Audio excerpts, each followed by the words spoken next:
I'm Steve Merkart. I'm one of the character artists here on Everquest 2 at SOE.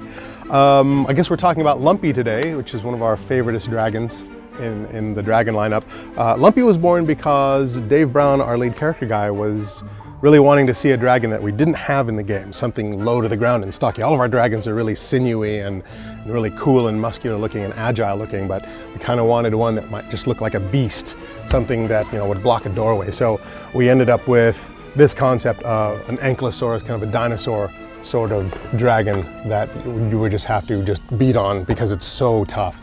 So we have the concept art, that went through a couple of iterations, and after that's approved, we take that into ZBrush, where we model him up as high poly as we like.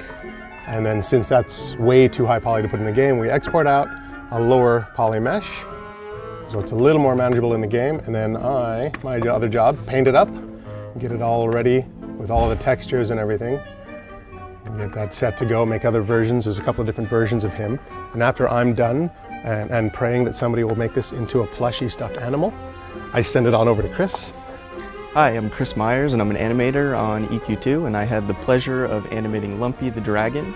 And so when Steve wraps up the model, he passes it on to me, and then I'll begin with creating a skeleton for it, bind it to the mesh, and then begin creating animation controls. One of the first animations I usually do is the idle animation, and this is just of Lumpy kind of hanging out, and it's a breathing cycle. And then I'll do a couple idle breaks to give a little variety, so it's Lumpy kind of shaking it off, and maybe looking around a little bit, kind of digging in the ground. I think there's one of him scratching himself. Once his idles are done, I'll get right into some locomotions. So I'll do a flying animation and try to keep him heavy. And over here we have his nice heavy run cycle, walk, a little slow. And once the locomotions are done, I'll jump right into combat animations, and this is where Lumpy really kicks it up.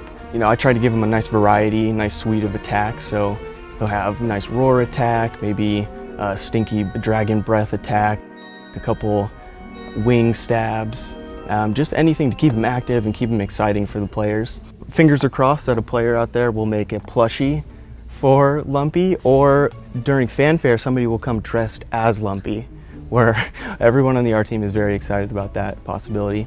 One of my favorite animations, and actually the most challenging, was this animation. It's a power attack, and it was inspired by the curly shuffle, and it was actually really tricky, and I had to get a lot of help from the art team, reference material, to really dial into this animation and figure it out. And that's Lumpy the dragon. Hope you guys enjoy seeing a little behind the scenes on the process of making him, and hopefully we'll see him in game soon. Sony.